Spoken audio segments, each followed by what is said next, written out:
नमस्कार दोस्तों, जय हिंद, वंदे मातरम। मैं सौरभ चौधरी आप सभी का स्वागत करता हूं शिक्षा मस्ती के यूट्यूब चैनल पर। दोस्तों चलिए आज की क्लास की शुरुआत करते हैं। आज का पहला सवाल ये रहा आपके सामने।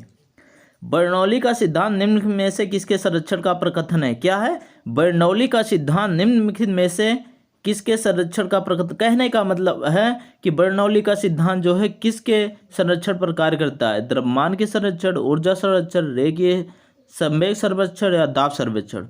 तो इसका जो है ऑप्शन नंबर बी पे जाता है। इसका ऑप्शन नंबर बी बिल्कुल राइट आंसर होता है, ऊर्जा। ये जो बर्नौली का सिद्धांत होता है किसके संरक्षण पर काम करता है? ऊर्जा के संरक्षण पर। तो यहाँ से ऑप्शन नंबर बी बिल्कुल राइट आंसर होता है। चलिए नेक्स्ट क्वेश्चन की तरफ बढ़ते हैं। नेक्स्ट क्वेश्चन आपका ये रहा। लोहे की सुई पानी की सतह पर किस कारण तैरती है? क्या है? लोहे की सुई पानी की सतह पर किस कारण तैरती है? पानी की उत्प्लावन के कारण, पृष्ठ तनाव के कारण, श्यानता के कारण, गुरुत्वाकर्षण बल के कारण। ठीक है, थोड़ा सा मिस्टेक हो गया, इसको सही कर लीजिएगा। ये बल है। क्या है? बल है। ठीक है, इसको सही कर लीजिएगा आप लोग। तो ये जो इसका राइट आंसर जाता है ऑप्शन नंबर बी के साथ। तो यहाँ से पृष्ठ तनाव के कारण जो है लोहे की सुई पानी की सतह पर किस कारण तैरती है?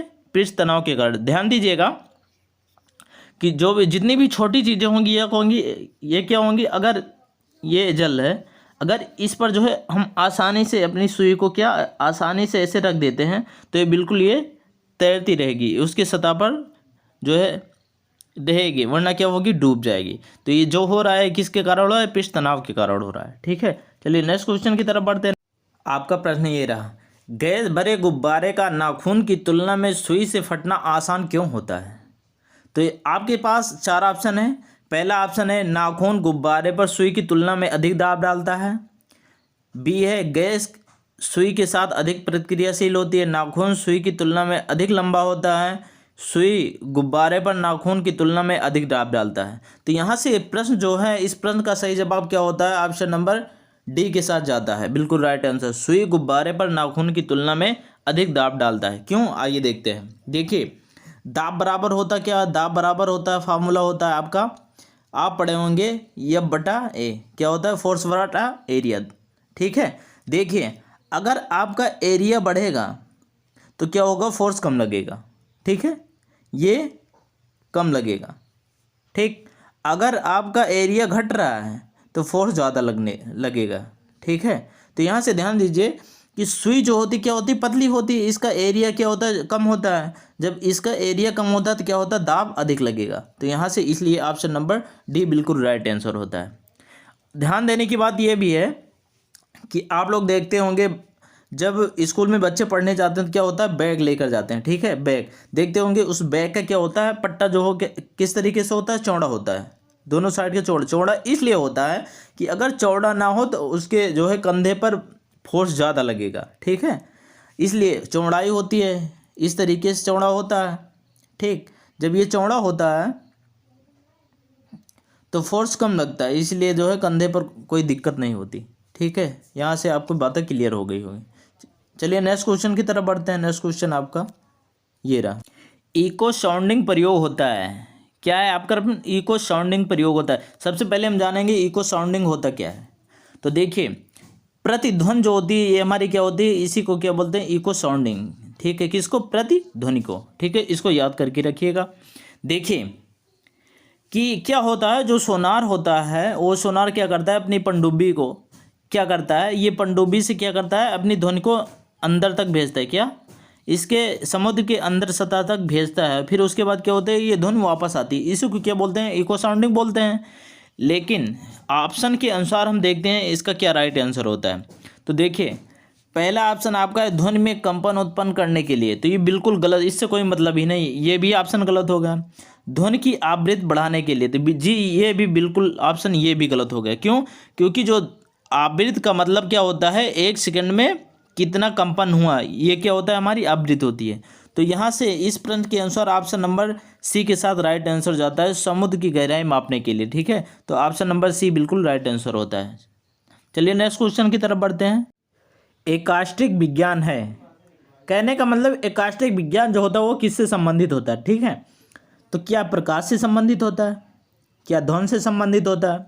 क्या जलवायु से संबंधित होता है, क्या धातु से संबंधित होता है? तो ध्यान दीजिएगा, जो एकाष्टिक विज्ञान ये क्या किससे संबंधित होता है? ये ध्वनि से संबंधित होता है। इसलिए इसका राइट आंसर क्या होता है? ऑप्शन नंबर बी, ध्वनि से संबंधित। ठीक है, तो चलिए नेक्स्ट क्वेश्चन को देखते हैं, नेक्स्ट क्वेश्चन की तरफ बढ़ते हैं। नेक्स्ट क्वेश्चन आपका ये रहा, मनुष्य के लिए मानक ध्वनि से संबंध, ये थोड़ा मिस्टेक हो गया है, इसको क्या कर लिए? अस्तर कर लीजिएगा। क्या? अस्तर कर लीजिएगा। मनुष्य के लिए मानक ध्वनि स्तर होता है। क्या होता है? मानक ध्वनि स्तर होता है। कितना होता है? कहने का मतलब ये जो मानक ध्वनि स्तर है, सबसे पहले ध्यान दीजिएगा, ध्वनि का जो है इकाई क्या होती है? डीबी होती है। डीबी, इसे डीबी बोलते हैं, डेसीबल। क्या? डेसीबल बोलते हैं। ठीक है, तो देखिए, तो मनुष्य के लिए मानक ध्वनि स्तर जो है क्या 90 डीबी होता है, या 60 डीबी होता है, 120 डीबी होता है, 100 डीबी होता है? तो ध्यान दीजिएगा मेरे प्यारे दोस्तों कि जो मनुष्य के लिए जो मानक स्तर होता है, ठीक है, क्या मानक स्तर होता है ध्वनि का, वो क्या होता है? 35 डीबी से कितना? 35 डीबी से 60 डीबी तक होता है। क्या ये क्या होता है? ये मनुष्य के लिए नॉर्मल होता है, बातचीत करने के लिए नॉर्मल होता है। इससे क्या होगा? कोई दिक्कत होने वाली नहीं, इंसान को किसी प्रकार का नुकसान होने वाला नहीं है। तो यहाँ से ऑप्शन नंबर बी 60 डीबी बिल्कुल राइट आंसर होता है। चलिए नेक्स्ट क्वेश्चन की तरफ बढ़ते हैं। किसी संगीत यंत्र की ध्वनि तीव्रता मापी जाती है। क्या है? किसी संगीत यंत्र की ध्वनि की तीव्रता मापी जाती है। महो में, हेनरी में, लक्स में, डेसिबल में। ध्यान दीजिएगा दोस्तों, अभी इससे पहले वाला क्वेश्चन हमने क्या ध्वनि से संबंधित पढ़ा था। तो क्या होता है? अभी मैंने बताया था ध्वनि की जो यूनिट होती है, क्या होती है? ध्वनि की यूनिट क्या होती है? डेसिबल होती है। क्या होती? डेसिबल होती है। ठीक, तो इसका जो है राइट आंसर क्या होता है? ऑप्शन नंबर डी बिल्कुल सही जवाब होता है, डेसिबल। चलिए नेक्स्ट क्वेश्चन को देखते हैं। ध्वनि तरंगों की प्रकृति होती है। कहने का मतलब ध्वनि तरंगों की प्रकृति जो है किस तरीके से होती है? अनुप्रस्थ होती है, अनुदैर्ध्य होती है, अप्रगामी होती है, विद्युत चुंबकीय होती है। क्या होती है? देखिए, इसका right answer option number B के साथ जाता है। क्या? अनुदैर्ध्य तरंग। ध्यान दीजिएगा, जो ध्वनि होती है क्या होती है? जो ध्वनि होती है क्या होती है? किस तरीके से चलती है? ध्यान दीजिएगा, ध्वनि जो है टेढ़ी मेढ़ी भी चल सकती है और सीधी भी चल सकती है। ठीक है, इसको याद रखिए। और इसको चलने के लिए क्या होती है? माध्यम की ज़रूरत होती है। किसको? ध्वनि को चलने के लिए माध्यम की ज़रूरत होती है। ठीक है, जहाँ भी आपको इस तरीके से टेढ़ी मेढ़ी और या सीधी इस तरीके दिखेगी जो भी चीज़ें, आपको वो क्या होगी? अनुदैर्ध्य के अंतर्गत आएगी। तो यहाँ से ऑप्शन नंबर बी बिल्कुल राइट आंसर होता है। अब बात करते हैं अनुप्रस्थ की भी चर्चा कर लेते हैं। क्यों? क्योंकि इन दोनों में बहुत ही कन्फ्यूजन होने वाली बात रहती है। तो ये अनुप्रस्थ तरंगे जो होती है क्या होती है? बिल्कुल सीधी चलने होती है। जो भी तरंगे बिल्कुल सीधी चलेगी वो क्या होगी? अनुप्रस्थ तरंगे होगी। ठीक है, जैसे लाइट हो गए, प्रकाश हो गए। प्रकाश क्या होता है? प्रकाश बिल्कुल स्ट्रेट लाइन में चलता है, बिल्कुल सीधे चलता है। और इसको चलने के लिए क्या होता है? माध्यम की ज़रूरत नहीं होती मेरे प्यारे दोस्तों, याद रखिएगा कि प्रकाश को चलने के लिए माध्यम की ज़रूरत नहीं होती। ठीक है, तो चलिए नेक्स्ट क्वेश्चन की तरफ बढ़ते हैं। नेक्स्ट क्वेश्चन आपका ये रहा, किसी तारे के रंग से पता चलता है उसके। कहने का मतलब क्या पूछ रहा है? प्रश्न आपका कह रहा है किसी तारे के रंग से पता चलता है उसके भार का, आकार का, ताप का या दूरी का। ठीक है, तो ध्यान दीजिएगा मेरे प्यारे दोस्तों, देखिए तारों का रंग दिखाई देता है, किसकी वजह से दिखाई देता है? ये उसके टेम्परेचर की वजह से। किसके टेम्परेचर के? उसके ताप के कारण दिखाई देते हैं। तो यहाँ से ऑप्शन नंबर आपका डी बिल्कुल, ऑप्शन नंबर सी आपका बिल्कुल राइट आंसर क्या होता है? ताप बिल्कुल सही जवाब होता है। तो चलिए नेक्स्ट क्वेश्चन को देखते हैं। नेक्स्ट क्वेश्चन की तरफ बढ़ते हैं। निम्नलिखित तिथियों में से किसमें दोपहर को आपकी छाया सबसे छोटी होती है? तो आपके सामने चार ऑप्शन है, 25 दिसंबर को, 21 मार्च को, 21 जून को, 14 फरवरी को। तो यहाँ से जो है कि इनमें से दोपहर को जो है सबसे छोटी छाया कब बनती है? 21 जून को। इसको याद रखिए, यहाँ से ऑप्शन नंबर सी बिल्कुल राइट आंसर होता है। तो चलिए नेक्स्ट क्वेश्चन को देखते हैं। नेक्स्ट क्वेश्चन आपका ये रहा, सोडियम वाष्प लैंप प्रायः सड़क प्रकाश के लिए प्रयुक्त होता है क्योंकि ये सस्ता होता है, इनका प्रयोग एक वर्दी और पानी की बूंदों से गुजरने पर विभक्त नहीं होता, ये आंखों के लिए शीतल होता है, ये चमकदार रोशनी देता है। तो ध्यान दीजिएगा मेरे प्यारे दोस्तों, आप लोग देखते होंगे सड़क के किनारे जो लैंप लगे होते हैं। ठीक है, क्या जो लैंप लगे होते हैं सड़क के किनारे, ये क्या होते हैं? सोडियम वाष्प लैंप होते हैं। तो यहाँ से इसका सही जवाब क्या होता है? ऑप्शन नंबर बी बिल्कुल राइट आंसर। वो क्यों होता है ये देखते हैं। क्यों? क्योंकि ये प्रकाश एक ही डायरेक्शन या दिशा में चलेगी, ठीक है, एक ही डायरेक्शन या दिशा में चलेगी। और दूसरी बात यह है कि बारिश में भी इसका प्रकाश फैलने वाला नहीं है, क्या फैलती नहीं है, ठीक है। इसलिए ऑप्शन नंबर बी आपका बिल्कुल राइट आंसर होता है। चलिए नेक्स्ट क्वेश्चन की तरफ बढ़ते हैं। बरसात के दिनों में जल पर छोटी तैलीय परतों में चमकीले रंग दिखाई देते हैं, यह किसके कारण होता है? तो ध्यान दीजिएगा मेरे प्यारे दोस्तों, आप लोग देखते होंगे बारिश के मौसम में जहाँ भी पानी भर जाता है, कुछ कई दिनों तक इकट्ठा रहता है, ठीक है, तो क्या होता है यहाँ पे चमकीले रंग कुछ दिनों बाद चमकीले रंग दिखाई देने लग, कई तरीके रंग यहाँ पे परिवर्तित होने लगते हैं, देखने को मिलता होगा आप लोगों को, ठीक है। तो ये किस कारण होता है? क्या प्रकीर्णन के कारण होता है या परिक्षेपण के कारण, या ऑप्शन ए बी दोनों से, ये इनमें से कोई नहीं। तो ध्यान दीजिएगा, ये परिक्षेपण जो है इसी को क्या बोलते हैं? परावर्तन बोलते हैं। क्या बोलते हैं? परावर्तन। इसको याद रखिएगा, कहीं कि परावर्तन ना देगे परिक्षेपण दे दिया जाएगा तो आपको दिक्कत हो जाएगी। तो यहाँ से ऑप्शन नंबर बी जो है बिल्कुल राइट आंसर होता है। इस प्रश्न के अनुसार जो है ऑप्शन नंबर बी के साथ जाता है, क्या? परिक्षेपण या परावर्तन। तो ये जो चमकीला रंग दिखाई देता है किसकी वजह से? परावर्तन की वजह से दिखाई देता है। लेकिन अब बात करते हैं ऑप्शन नंबर ए की। तो आप लोग देखते होंगे एग्जाम में या कहीं भी टेस्ट पेपर में कहीं भी क्वेश्चन आपको देखने को मिलता होता है, आकाश का रंग जो है नीला क्यों दिखाई देता है? क्या? आकाश का रंग जो है नीला क्यों दिखाई देता है? ये इसीलिए दिखाई देता है प्रकीर्णन की वजह से, ठीक है। तो इसको याद करके रखिएगा। चलिए नेक्स्ट क्वेश्चन की तरफ बढ़ते हैं। नेक्स्ट क्वेश्चन आपका ये रहा, फोटॉन किसकी मूलभूत यूनिट है? प्रकाश की है, गुरुत्वाकर्षण की है, विद्युत की है या चुंबकत्व की है? तो ध्यान दीजिएगा मेरे प्यारे दोस्तों, ये फोटॉन जो होता है किससे संबंधित होता है? प्रकाश से संबंधित होता है। किससे संबंधित होता है? प्रकाश से संबंधित होता है। जब क्या होता है? प्रकाश चलता है, क्या करता है? चलता है। तो ये क्या करता है? ये छोटे छोटे फोटॉनों से मिलकर चलता है, इसलिए जो है ऑप्शन नंबर ए आपका बिल्कुल राइट आंसर होता है ये, ठीक है। चलिए नेक्स्ट क्वेश्चन की तरफ बढ़ते हैं। नेक्स्ट क्वेश्चन आपका ये रहा, इंद्रधनुष आकाश में देखा जा सकता है जब सूर्य तुम्हारे सामने होता है, जब सूरज तुम्हारे पीछे होता है, केवल सूर्योदय के समय, जब सूरज अस्त हो जाता है। तो ध्यान दीजिएगा, यहाँ से ऑप्शन नंबर ए भी गलत होता है, सी भी गलत होता है, ऑप्शन नंबर डी भी गलत होता है। यहाँ से ऑप्शन नंबर बी बिल्कुल राइट आंसर जाता है, ठीक है। आपका आंसर बी के साथ जाता है। वो क्यों जाता है आइए देखते हैं। अगर कभी भी इंद्रधनुष बनता है, क्या कभी भी इंद्रधनुष अगर बन रहा है, अगर सपोज कीजिए यहाँ इंद्रधनुष बन रहा है, आप यहाँ पे खड़े होकर इंद्रधनुष को देख रहे हैं, तो सूर्य आपके बिल्कुल पीछे होगा। क्या? सूर्य आपके बिल्कुल पीछे होगा, ठीक है। इतनी बातें क्लियर हुई, ठीक। अगर यहाँ इंद्रधनुष बन रहा है, अगर आप सूर्य को देख रहे हैं, ठीक, आप यहाँ खड़े होकर सूर्य को देख रहे हैं, तो इंद्रधनुष आपके बिल्कुल पीछे होगा। तो कहने का मतलब है इंद्रधनुष कभी भी बनता है तो सूर्य के विपरीत दिशा में, क्या? सूर्य के विपरीत दिशा में बनेगा। तो यहाँ से ऑप्शन नंबर बी आपका बिल्कुल राइट आंसर होता है, इसलिए, ठीक है। चलिए नेक्स्ट क्वेश्चन को देखते हैं। आपका प्रश्न है घर्षण का नुकसान क्या है, ठीक है। ध्यान दीजिएगा मेरे प्यारे दोस्तों, देखिए पहली बात, किसी भी चीज़ को आप रगड़ेंगे, ठीक है, जैसे आप टायर देख रहे होंगे, आप स्लीपर पहन रहे होंगे, ठीक है, ये आप प्रैक्टिकली देख सकते हैं। क्या होता है जब टायर या चप्पल क्या होता है, घर्षण के कारण सड़कों पर चलते चलते क्या होता है, घिस जाता है, ठीक है, उसका तलवा एकदम पतला हो जाता है, घिस जाता है, खराब जाता है, टायर या चप्पल खराब हो जाएगा।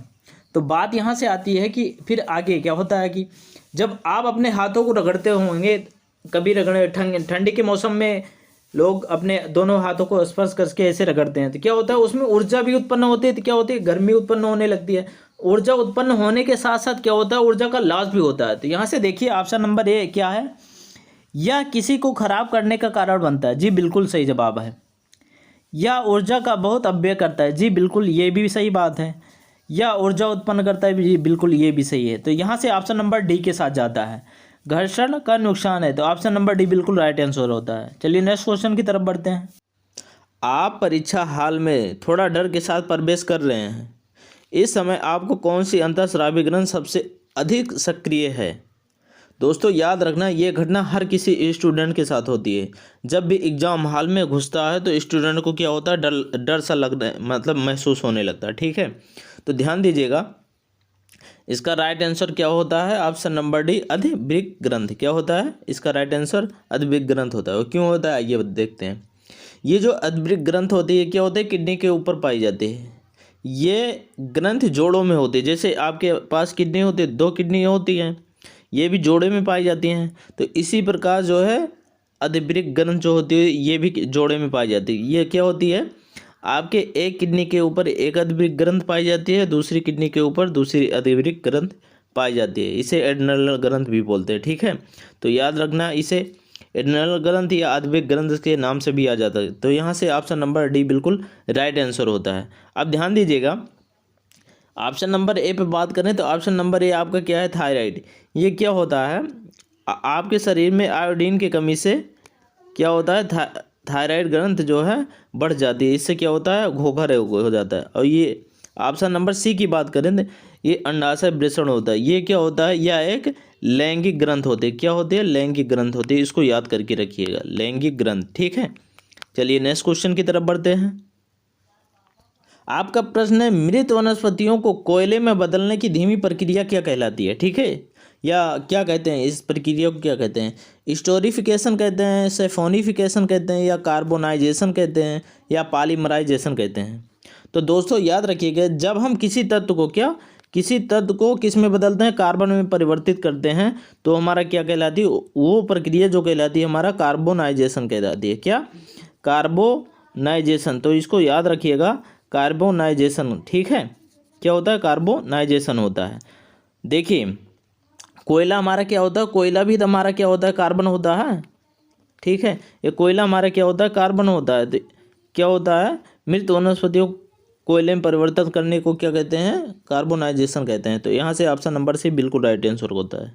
चलिए नेक्स्ट क्वेश्चन की तरफ बढ़ते हैं। नेक्स्ट क्वेश्चन आपका ये रहा, जलीय जंतु जैसे मछलियां नाइट्रोजन के अपशिष्ट को किस रूप में बाहर निकालते हैं, ठीक है।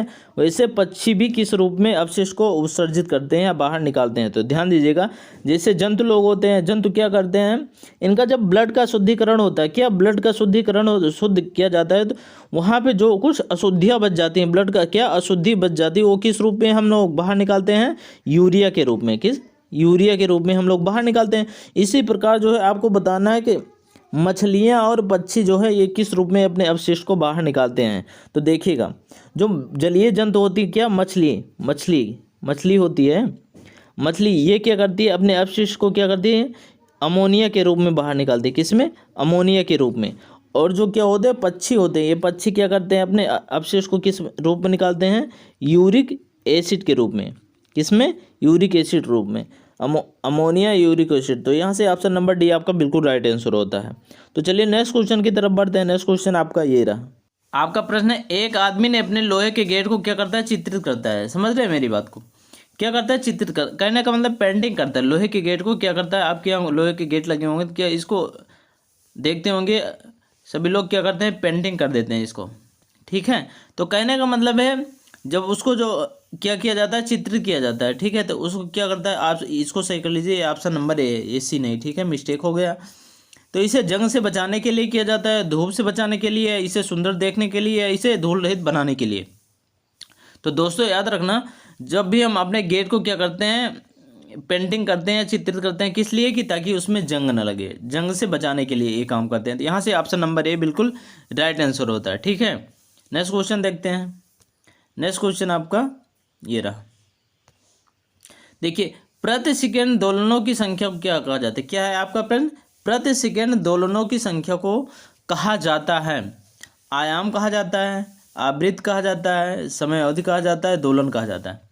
दोस्तों याद रखना, यहाँ पे प्रति सेकंड दोलनों की संख्या, आप समझ रहे हैं ना, कहने का मतलब आवृत्ति जो होती है हमारी, वो क्या होती है, एक सेकंड में, क्या, एक सेकंड में जितना कंपन करते, कंपन का मतलब समझ रहे हैं आप, जैसे ये एक चक्कर यहाँ से ये पूरा हो गया, फिर यहाँ से एक चक्कर ये पूरा हो गया, कहने का मतलब ये एक पूरी सर्किल हो गई, ठीक है। यहाँ से ऐसे इस तरीके से, यही एक सेकंड में जितनी बार ये जितनी बार चलती है, जितनी बार कंपन करती है, उसे क्या बोलते हैं, हम आवृत्ति बोलते हैं। तो यहाँ से ऑप्शन नंबर बी आपका बिल्कुल राइट आंसर होता है, ठीक है। एक कुली अपने सिर के चारों ओर एक कपड़े का टुकड़ा रखता है, क्या करता है, एक टुकड़ा रखता है, जब उसे भारी भार उठाना पड़ता है, क्योंकि, ठीक है। देखिए ये ऑप्शन है, ठीक है, इसको सही कर लीजिएगा। या उसके सिर को चोट नहीं पहुंचाता है, या लोड के संपर्क के क्षेत्र को कम करता है, या भार के संपर्क क्षेत्र को क्या करता है, बढ़ाता है, या उसके सिर को ठंडा रखता है। देखिएगा, आप देखते होंगे कुली, कुली देखते होंगे, स्टेशन पे रहते हैं, ठीक है। ये क्या करते हैं, ये आपकी कुली है, ठीक है। यहाँ पे सिर पे अपने एक कपड़े का टुकड़ा रखते हैं, उसके ऊपर क्या कहते हैं सामान रख के आसानी से उसको ले जाते हैं, ठीक है। एक प्लेटफार्म से दूसरे प्लेटफार्म पर लेके जाते हैं। तो देखिए यहाँ से ऑप्शन नंबर क्या है, ए भी गलत है, या उसके सिर को चोट नहीं पहुँचाता, ए भी गलत है। ऑप्शन नंबर बी भी गलत है, या लोड के संपर्क क्षेत्र को कम करता है। ऑप्शन नंबर डी भी गलत है, या सिर को ठंडा करता है। देखिए यहाँ से ऑप्शन नंबर सी आपका बिल्कुल राइट आंसर होता है, इसको ए कर लीजिएगा। देखिए क्यों, आपने पढ़ा होगा दाब बराबर क्या होता है, एफ बटा ए, क्या, फोर्स अपॉन एरिया, बल बटा क्षेत्रफल। अगर हमारा क्षेत्रफल बढ़ेगा, क्या क्षेत्रफल बढ़ेगा तो दाब कम लगेगा, क्या होगा, दाब बल हमारा कम होगा। जब बल हमारा कम होगा दाब हमारा कम लगेगा, ठीक है। अगर यहाँ पे एरिया हमारा घट रहा है तो फोर्स क्या होगा, ज़्यादा रहेगा, यहाँ दाब क्या होगा, ज़्यादा हो जाएगा, ठीक है। इसीलिए जो है ऑप्शन नंबर सी आपका बिल्कुल राइट आंसर होता है। चलिए नेक्स्ट क्वेश्चन को देखते हैं। नेक्स्ट क्वेश्चन आपका, एक बहुलक पाया सेल्यूलोज से बना होता है जिसमें बड़ी संख्या में इकाई होती है, ठीक है। एस्टर होता है, इथेन होता है, एमाइड होता है, या शर्करा होता है। देखिएगा, जो कपास या कॉटन होता है, क्या, जो कपास या कॉटन होता है वो क्या होता है, सेल्यूलोज से बना होता है, क्या, सेल्यूलोज से बना होता है। जो पौधों की कोशिका भित्त होती है ये सेल्यूलोज से बनी होती है। सेल्यूलोज जो होती है वो क्या होती है, हमारा कार्बोहाइड्रेट से बना होता है। ये सेल्यूलोज जो है ये क्या होता है, कार्बोहाइड्रेट से बना होता है, समझ रहे हैं ना, कार्बोहाइड्रेट। और कार्बोहाइड्रेट को ही क्या बोलते हैं, किस नाम से जानते हैं हम, शर्करा नाम से जानते हैं। यहाँ से ऑप्शन नंबर डी आपका राइट आंसर होता है, शर्करा। चलिए नेक्स्ट क्वेश्चन देखते हैं। नेक्स्ट क्वेश्चन आपका ये रहा, विटामिन B12 को किस नाम से जाना जाता है। आपका प्रश्न क्या है, विटामिन B12 को या B12 को किस नाम से जाना जाता है।